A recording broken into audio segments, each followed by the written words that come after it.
work, so I'm gonna see what I can fit in, but I wanna take you to some places and I'll wear some outfits, hopefully that will look good in those places. Maybe we'll go to some tourist spots like Tower of London, Tower Bridge, Buckingham Palace, Big Ben, those kind of things. And I'll take you to my favorite places that I've been shopping for years in charity shops, that's like thrift shops here, or just vintage markets and things in East London, maybe Portobello Road and Camden also. So I'll try to see if I can fit all that in and take you along with me. Let me know what you think and if you have fun, and I'll be back here, so if I missed anything, hopefully I'll get it next time.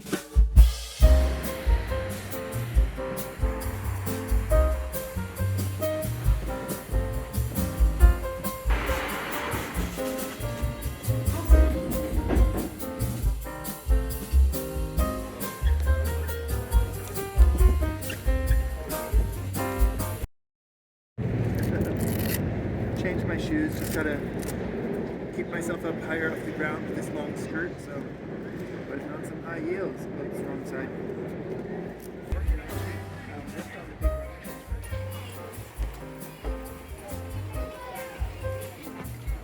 Class is in session. It's fun whenever I wear these really exaggerated outfits to see what happens with the people as I walk by, how people react, and nowadays it's pretty positive, but let's say when I was doing it in the 90s and things like that, it wasn't always met with such kind of positivity, and I feel like people are more used to seeing eccentric people and things like that in public, so it's actually a bit better for me nowadays, especially for young people, and I think because they grew up with different kinds of social media, they really can appreciate the eccentricity that I bring when I'm walking around, but sometimes people think that I'm working there or something like that.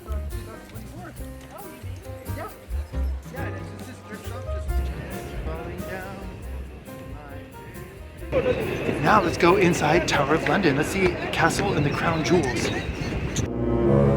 So, editing Aaron here with my voice back intact. I tried to go to the Tower of London, but they wouldn't let me in. I wanted to share it with you guys, but actually I went there and the guards refused to let me enter with my outfit, with the crinoline. I was willing to take off my crinoline, but they just said that, oh no, and they cited like the children. I love how people, whenever they want, they always think of the children that might get confused that I was part of the exhibit or museum. I'm like, literally ask anybody who's a fashion historian and they can tell you that my combination of outfit was not anything that was historically accurate or anything that even was like existed in an actual fashion history in England. It's inspired by some of those elements, but it's a weird combination that doesn't exist in like on their mannequins or their exhibits and things like that.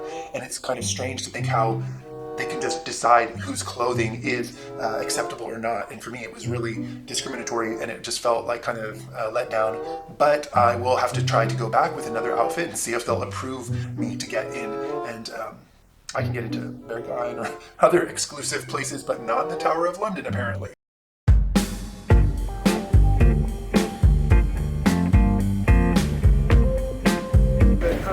I like it actually. People appreciate my outfit. It's actually kind of cute when I see like little old ladies compliment me. I'm like, that's, I don't know if that's my target audience, but I'm like, yeah, good. I guess everyone's my target audience. I got stopped by tourists from China, from America and Canada and places like that. And I think that it's fun to teach them a little bit about what I'm doing or why I'm dressed in a certain way and how I travel the world and try to bring some of my creativity with me wherever I go. Before it got dark, and we're at Buckingham Palace actually right now. Check it out. At Buckingham Palace, there's a new queen in town.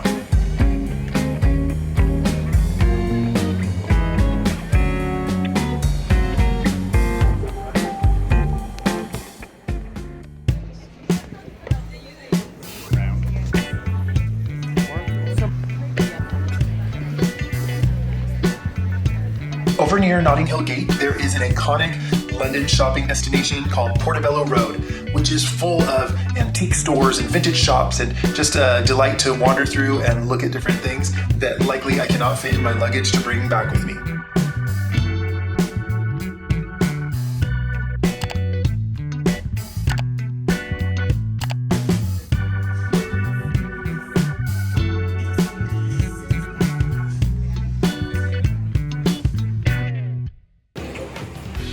We then head over to Camden, which is just so full of vintage and interesting things to shop and window shop for. And I especially enjoy the different kind of shop fronts, which are really creative and colorful and interesting. It's busy and crowded, but half the fun is also watching the other people. There are beautiful and scenic little pockets like the canal, a mixture of historic architecture and modern items, and delicious foods to buy. Check out this scenic little food court area with an old bridge that looks like it's straight out of a movie set.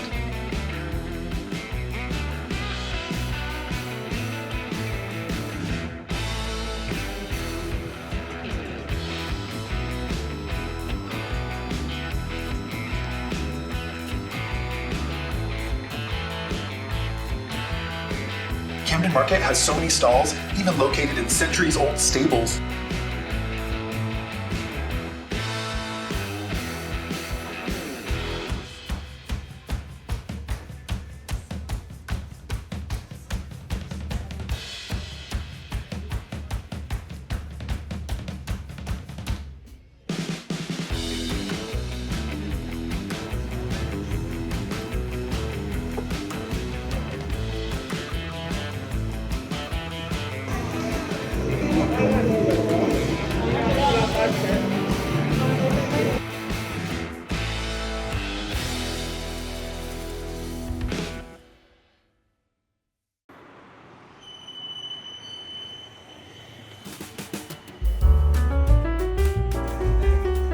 My favorite art store in London is L. Cornelissen & Son. It looks like it's straight out of Harry Potter. The pigments and materials look fit for making potions in Hogwarts. I got several different gilding products, and I have a lot of options with different undertones. A kid in a candy shop. So many good things, and if only I could bring up a giant U-Haul with all the products I would bring with me, and this would be my art studio. L. Cornelissen & Son. This really cool shop that's so old-fashioned you can imagine it was like that hundreds of years ago, and the products are just to die for. So many good pigments, it just makes you want to create and go back home and do some art. So that's what I'm going to do. Tower Bridge from the London Bridge. London Bridge is falling down, falling down, falling down. London Bridge is falling down, my fair lady.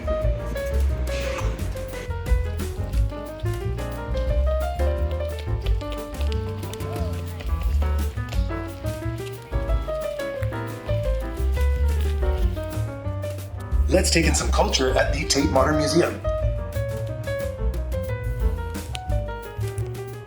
One of my favorite things about London is how so many museums have free entry, really making them accessible to all income levels.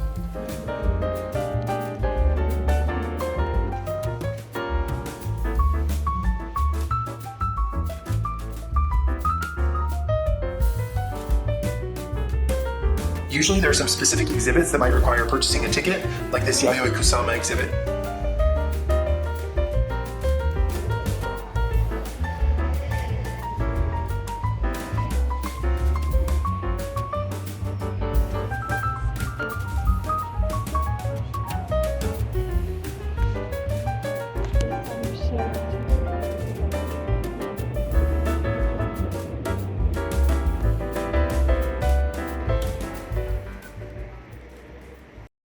That can't be true.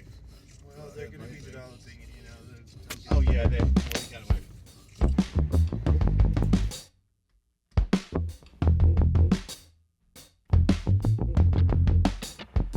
And whenever I can, I get a chance to visit my friends in Essex, and when I go to Tiptree, I'd love to go to the historic Wilkin & Sons Jam Factory.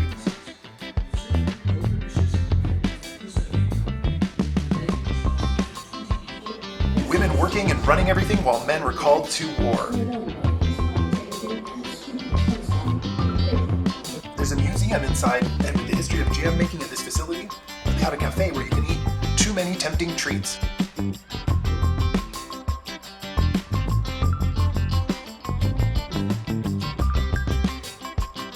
They also sell a ton of products that were even approved of by the late Queen and by Ian Fleming, who wrote that James Bond's favorite jam was the Little Scarlet Jam that is still in production today. This is the most addictive one for me.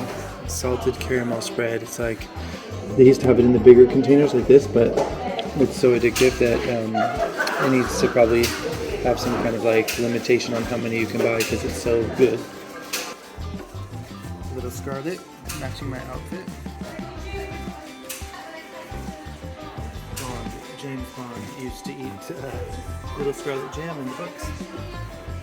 Little gifts, and it's kind of fun because when I travel the world, I still sometimes see Wilkin & Sons jams in other countries. Like when I was working in Hong Kong, I had this jam, or on some flights on different airlines in business class, I've had this jam served to me. So it's fun when it kind of finds me in some other random corner of the world. I can never get enough Brazil nuts.